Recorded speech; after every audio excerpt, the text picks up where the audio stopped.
அது என்னப்பா அது தற்குறியா?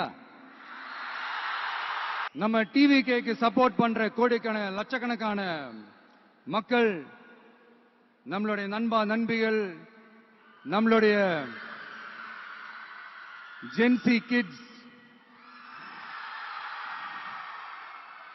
எல்லாரையும் தற்குறிகள்னு சொல்லி வாங்கி கட்டிக்கிட்டு இப்ப அவங்களாம் தற்குறி எல்லாம் கிடையாது, அப்படியெல்லாம் அவங்கள கூப்பிடாதீங்க.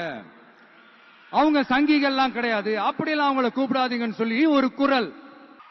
ஏண்டா இந்த விஜய தொட்டோம்?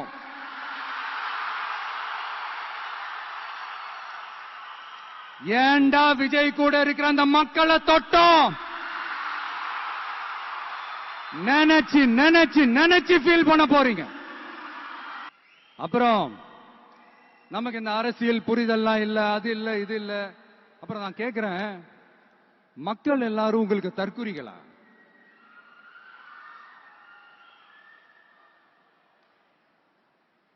அதே மக்களோட ஓட்டு வாங்க போற நாம தற்குறிகள்னா, அப்ப இவ்வளவு நாள் அதே மக்கள் கிட்ட இருந்தானே நீங்க ஓட்டு வாங்கிட்டு இருந்தீங்க.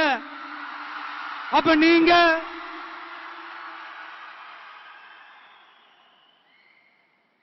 அந்த மக்களுக்கு நீங்க காட்டுற மரியாதையும் நன்றியும் இதுதானா?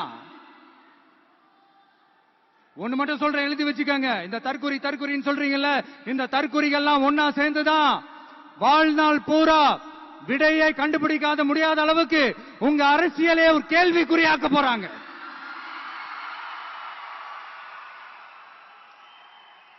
இவங்கெல்லாம் யாரும் இங்க தற்குறிகள்லாம் கிடையாது. இவங்க எல்லாரும் தமிழ்நாட்டு அரசியலோட ஆச்சரியக்குறி. இவங்க எல்லாரும் தமிழ்நாட்டு அரசியலோட அந்த மாற்றத்திற்கான அறிகுறி. சும்மா லாஜிக்கே இல்லாம தற்குறி தற்குறி.